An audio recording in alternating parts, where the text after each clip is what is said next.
When I was a kid, I read the entirety of the Dragon Ball manga. I was a big fan and I still am today. But back when I got to the ending of the manga, I was still left with wanting more from my favorite show at the time. But that was how it was, you know. Every good thing ends. And for what it's worth, I think a lot of people doesn't really understand that ending. Or at least not the way I do, as I think most people just saw it as Goku abandoning his family to train a stranger. Which I would disagree with if you did see it that way, for a lot of reasons that I will explain later, and it's not really your fault if you did in fact see it that way, as Dragon Ball GT is sorta to blame for that. Let me explain. So to understand how GT lied to us about one of the most important moments of Dragon Ball Z, we must understand one thing.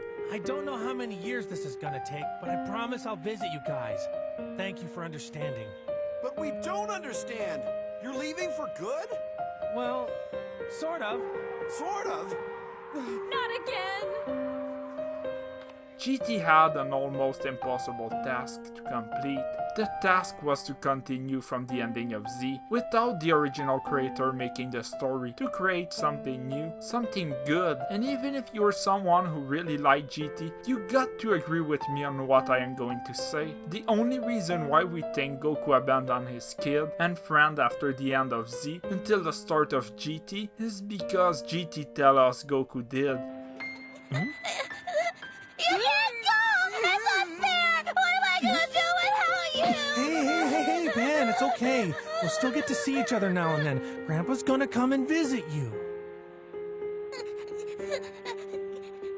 Promise? Yes, I promise. I wouldn't miss it.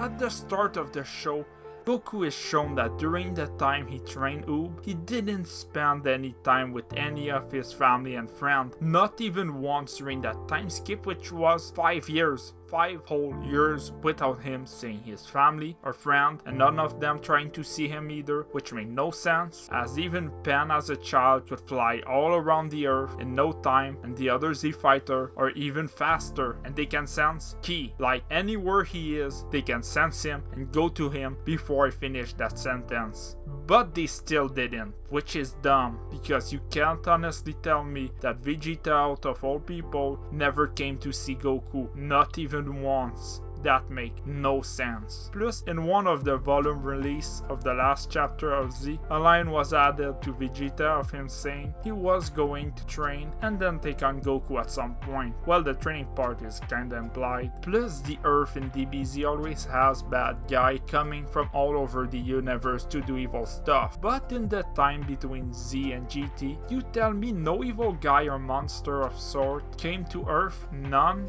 Because trust me, Goku wouldn't have missed this for anything in the world. But you say, maybe no one came to Earth and Goku hid his key and the one of Oob somewhere, even if Oob didn't know he had any or what it was. So yeah, that doesn't make sense anyway. But still, maybe you still believe that. Then you still have to consider that the Z fighter could have in less than a day retrieved all of the Dragon Ball and ask Shenron where Goku was, as there was supposedly no threat to fight on Earth during that time. They had nothing better to do. So yeah, there was no reason for it to happen. I get why GT did it though. I get it. They needed to make tension between Pan and Goku, so they made it so Goku never came back, so that Pan could be pissed at him. And they thought, yeah, Goku could forget his family. GT start with something that most likely would have not happened, for the reason I already talked about, with Goku waiting 5 years to come back, and because we took what GT told us at face value, we didn't understand the end of Z. Because why would we question the start of GT? Why would we say it didn't happen that way? We just roll with it, you know? But when you start to think,